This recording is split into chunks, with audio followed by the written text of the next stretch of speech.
राजधानी रांची एक बार फिर गोलियों की तड़तड़ाहट से दहल उठी। अपराधियों की गोलीबारी में 2 युवकों को गोली लगी, जिसमें एक युवक मुकेश कुमार की मौके पर ही मौत हो गई, जबकि दूसरा शख्स रोहन उसकी इलाज के दौरान मौत हो गई। मृतक मुकेश जूस सेंटर चलाता था। दुकान बंद कर वो घर लौट रहा था, जिस दौरान अपराधियों ने उसे गोली मारी।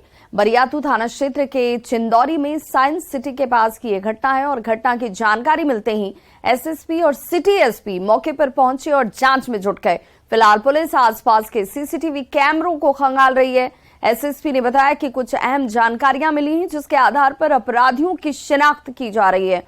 वहीं ये भी बात सामने आ रही है कि मुकेश का किसी से विवाद चल रहा था और उसी को लेकर इस वारदात को अंजाम दिया गया।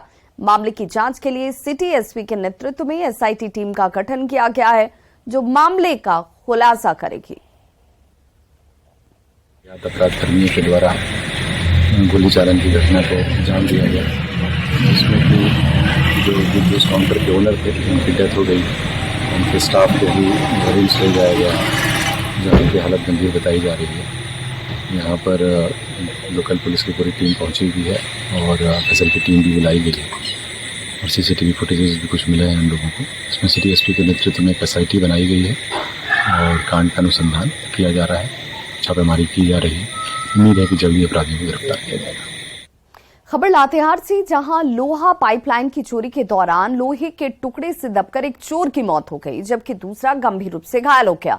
चंदवा में अभिजीत ग्रुप के प्लांट से जुड़ी ये घटना है, जहां पर बालूमाथ थाना क्षेत्र में देवनाथ नदी तक गई लोहा पाइपलाइन चोरी करने के लिए लोहा तस्कर यहां पर पहुंचे हुए थे और इस काम के लिए तस्करों ने गांव के ही कुछ मजदूरों को लगाया हुआ था। इसी दौरान लोहे की कटाई के दौरान लोहे का टुकड़ा उनके ऊपर गिरता है और इसी में दबकर मजदूर की मौत हो गई। हादसे के बाद मजदूरों ने उसे जब बालूमाथ अस्पताल पहुंचाया तो जांच के बाद महादेव उरांव को मृत घोषित कर दिया गया, जबकि दूसरे घायल मजदूर सोनू को बेहतर इलाज के लिए रांची रिम्स रेफर किया गया। दोनों मजदूर बालूमाथ के धाधु गांव के रहने वाले हैं। पुलिस पूरे मामले की छानबीन में जुट गई है। प्रधानमंत्री नरेंद्र मोदी ने ट्वीट कर देशवासियों से अपील की है। पीएम मोदी ने ट्वीट किया कि हर घर तिरंगा अभियान ने आजादी के अमृत महोत्सव में एक नई ऊर्जा भरी है। देशवासियों को इस साल इस अभियान को एक नई ऊंचाई पर ले जाना है। 13 से 15 अगस्त के बीच देश की आन बान और शान के प्रतीक राष्ट्रीय ध्वज को फहराएं और तिरंगे के साथ अपनी सेल्फी भी जरूर अपलोड करें।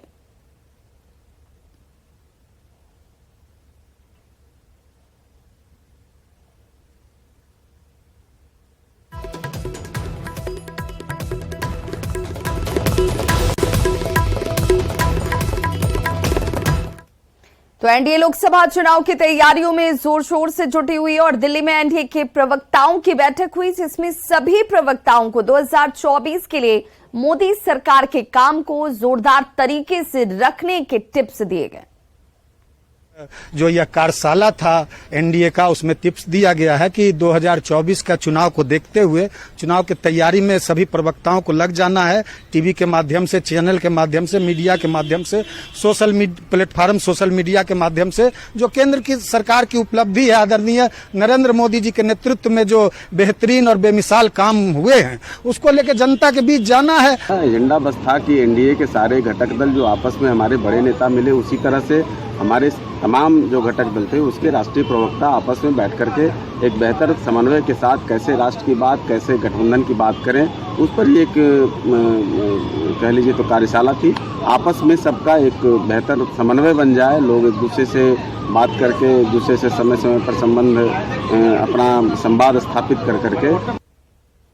इधर सीएम नीतीश कुमार के बयान पर बीजेपी सांसद सुशील कुमार मोदी ने तंज कसा है। सुशील मोदी ने कहा कि जो 2014 में आए वही 24 में और शक्तिशाली होकर सत्ता में आएंगे। प्रधानमंत्री मोदी की बदौलत जेडीयू 2 से 16 सीट पर पहुंचा है।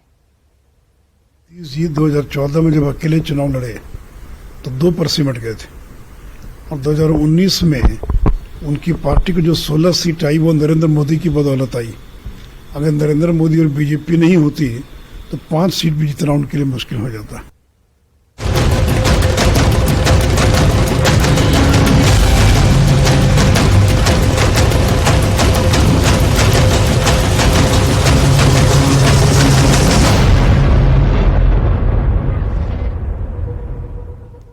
खगड़िया में कोसी नदी जहां खतरे के निशान से 53 सेंटीमीटर ऊपर बह रही है, वहीं बागमती नदी भी अब खतरे के निशान से 83 सेंटीमीटर ऊपर बह रही है। इतना ही नहीं, गंगा नदी महज 40 सेंटीमीटर खतरे के निशान से नीचे है, जबकि बूढ़ी गंडक नदी भी खतरे के निशान को पार करने की स्थिति में आ पहुंची है। और ऐसे में सदर प्रखंड के मथार पंचायत के 6 गांव के लोग जलकैदी बनकर जिंदगी जीने को मजबूर हैं। नदी के जलस्तर बढ़ते ही मथार, दियारा सहित लगभग 5000 से ज्यादा की आबादी के लोग एक बार फिर से नाव के सहारे आना जाना करने की उनकी मजबूरी सामने है। संसारपुर घाट से नदियों का हाल बता रहे हैं फ्लड रिपोर्टर दिग्विजय कुमार। खगड़िया में लगातार नदियों के जलस्तर में वृद्धि देखी जा रही है। गंगा जहां खतरे के निशान से महज 40 सेंटीमीटर नीचे है, वहीं पर बागमती नदी और कोसी नदी खतरे के निशान से ऊपर बह रही है। ये हम आपको दिखा रहे हैं, ये खगड़िया का संसारपुर घाट है। इसी जगह पे जो बूढ़ी गंडक नदी है और गंगा नदी दोनों एक साथ मिलकर के सीधे यहाँ से आगे बढ़ती है, जिसके कारण जो इधर के जो इलाके हैं, एकनिया दियरा हो गया या मानसी दियरा हो गया या मथार दियरा, सभी एक जो गांव है ये पूरा एक तरह से कह सकते हैं कि जल कैदी बने हुए हैं। लोगों को आवागमन का एकमात्र साधन नाव ही बचा हुआ, और आप देख सकते हैं कि किस तरह से छोटी छोटी जो नाव है उसके सहारे लोग आवागमन करने को मजबूर हो गए हैं। हाँ, पानी पूरा भरा हुआ, नाव के सहारा आते जाते हैं। हाँ, पानी बढ़ ही रहा है।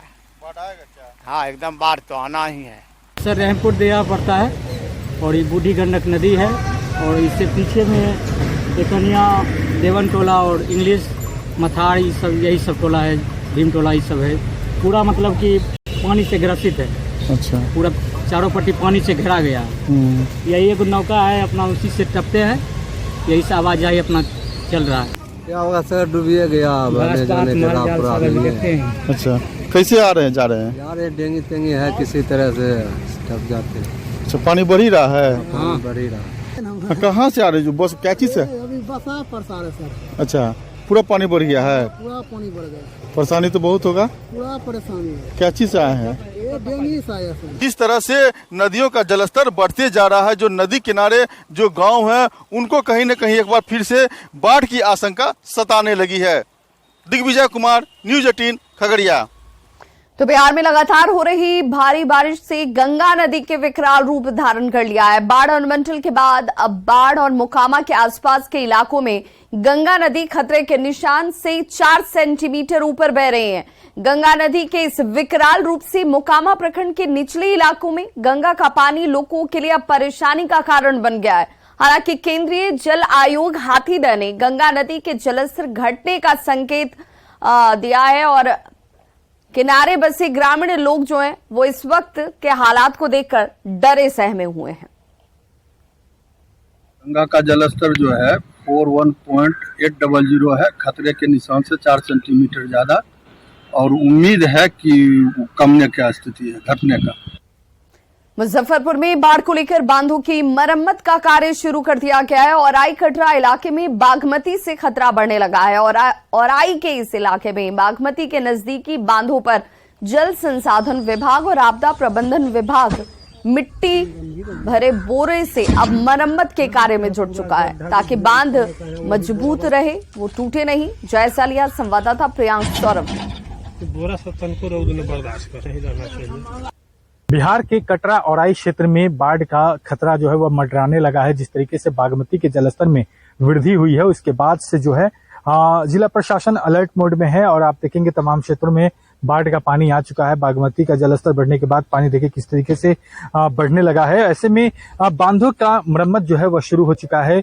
जो जल संसाधन विभाग है उसके तरफ से और आपदा प्रबंधन विभाग की तरफ से ये जो काम है वह कराया जा रहा है। जहां जहां भी बांध टूटने लगा है, कमजोर पड़ा है, वहां पर मिट्टी के बोरे जो हैं वो रखे जा रहे हैं, ताकि बांध जो है वो जल्दी टूटे नहीं, वो उससे मजबूती मिल सके। स्थानीय लोग भी हैं, क्या कहेंगे, कितना दिन से ये सब काम हो रहा है? काम हो रहा है मोटा मोटी 2 महीना पहले बोरा भराया। उसके बाद बारिश नहीं हो रहा था, बारिश के बाद इतना डेंजर बोकर हो गया है जिसमें काम चल रहा है। मतलब कितना जगह टूटा हुआ होगा पूरा बांध? कितना बोकर है जो कोई काउंटिंग है इसका? कौन सा जगह है ये? चौटा है। कौन सा प्रखंड हुआ? औराई। क्या नाम हुआ आपका? संजीव कुमार।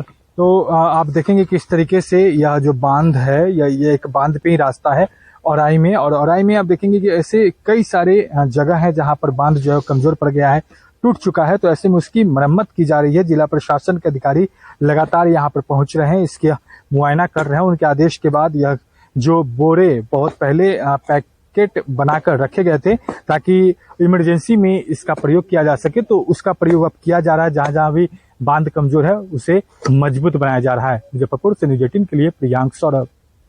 गोपालगंज में तेज हवा के साथ आई आंधी और पानी ने गन्ना की फसलों को भारी नुकसान पहुंचाया है। खेतों में खड़ी गन्ने की अधिकांश फसल अब गिर चुकी है। खेतों में हरी चादर की तरह गन्ना जो है वो बिछ गया है। किसानों का कहना है कि गन्ने की फसल गिरने के साथ पानी जमा हो गया है और ऐसे में गन्ना की फसल सड़कर बर्बाद हो जाएगी। किसान अपनी फसलों को देखकर मायूस हैं। किसान सरकार और कृषि विभाग से फसलों की क्षति का आकलन कराकर मुआवजे की मांग कर रहे हैं। बहुत बड़ा नुकसान है। सालों भर हम लोग पटौनी किए, सिंचाई किए, इसका मेहनत किए, पहले सूख गया, उसके बाद जो बचा था टोटल गिर गया। ये अब तैयार नहीं हो पाएगा। अब कहाँ से तैयार होगा? जब गिर गया, इसमें बाढ़ आ रहा है तो इसमें पानी पड़ जाएगा, पानी पड़ने के बाद ये सड़ जाएगा। बहुत नुकसान हो गई। पहले पानी बिना जितना रही है सन धान गेहूँ थी मूंग सन सूख गई सन। अब थी जौन बचा रहा पानी पटा के किसान लोग जितना पानी पटौले रहा उतना सब ढह के सब गिर गई, एक डेढ़ में से सुत गई। दानापुर का कई इलाका जल जमाव की समस्या से इस वक्त जूझ रहा है। सुल्तानपुर राजकीय प्राथमिक विद्यालय में ताला लग गया है। पूरा स्कूल जलमग्न हो चुका और न स्थानीय जनप्रतिनिधि और न ही प्रशासन की तरफ से जल निकासी के लिए कोई पहल ही की जा रही है। हालांकि दानापुर नगर परिषद कार्यपालक पदाधिकारी का कहना है कि जल निकासी के लिए क्विक रिस्पांस टीम लगी हुई है और जल्द ही समस्या को दूर कर लिया जाएगा। दरअसल है कि जो गोला रोड है वहाँ बड़ा बड़ा जो इंजन है मतलब 100 HP का 2 लगाए हैं। जब भी पानी का जमाव होता है तो उससे निकासी करा दी जाती है। अंदर वाला एरिया जो है वो स्वतः जो है पानी कम हो जाता है। इसके बावजूद भी हम लोग छोटा पंप भी लगाए हैं। इसके अतिरिक्त जहाँ भी मतलब रास्ता अवरोध है रोरा राविस का हम प्रबंध कर रहे हैं, वो गिरा रहे हैं। सिवान में 4 दिनों से हो रही बारिश से किसानों के चेहरे खिल उठे हैं। किसान अपने अपने खेत में धान की रोपनी में लगे हुए हैं। हालांकि इस साल औसत से कम बारिश होने पर किसानों को थोड़ी परेशानी जरूर हुई। किसानों का कहना है कि अगर यही बारिश कुछ दिन पहले हुई होती तो ये ज्यादा फायदेमंद होता। किसानों से बात की हमारे संवाददाता मृत्युंजय सिंह ने। सिवान में लगातार 4 दिनों से हो रहे बारिश से किसानों के चेहरे पे खुशी झलक गई है। किसान अपने अपने खेतों में धान की बुआई कर रहे हैं, कोई ट्रैक्टर से धान की बुआई कर रहा है। तो वहीं आप देख सकते हैं ये तस्वीर, जो किसान है धान की बिजरा उखाड़ने में लगे हुए हैं ताकि धान की बुआई की जा सके। हालांकि इस साल औसतन बारिश कम हुई है, लेकिन 4 दिन जो बारिश हो रहा है आप दिखाने की कोशिश करेंगे। देख सकते हैं ये खेतों में पानी लगा हुआ है, ये बारिश के पानी है और लगातार किसान अपने खेत में धान की बिजरे उखाड़ रहे हैं तो कोई बुआई करे ताकि समय रहते धान की बुआई की जा सके। हालांकि यहाँ कुछ किसान हम जानने की कोशिश करेंगे, क्या कहेंगे जो बारिश हो रहा है? अरे पानी हो रहा है 4 दिन से, लेकिन बहुत कम बारिश हो रहा है। हम लोग इधर उधर से उधर कर मशीन चला कर रोप रहे हैं कि ना, लेकिन बारिश बहुत कम हुई है।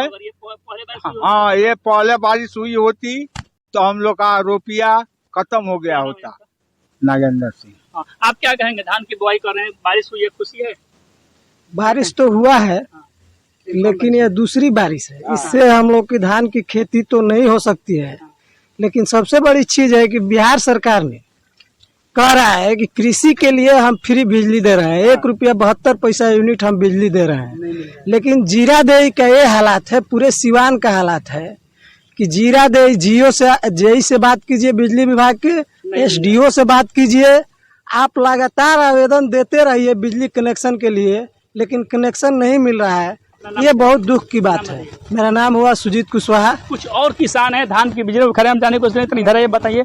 तो आप देख सकते हैं लगातार जो हल्की बारिश हुई है, हालांकि औसतन कम बारिश होने से या किसानों का कहना है कि यह बारिश से अगर ये पहले बारिश हुई होती तो हम लोगों को फायदा रहता। हालांकि जो 4 दिन से सिवान में बारिश हो रही है तो जहां लोगों को उमस भरी गर्मी से निजात मिली है तो वही सिवान में किसानों के चेहरे खिल उठे हैं। मृत्युंजय सिंह, न्यूज़ 18 सिवान।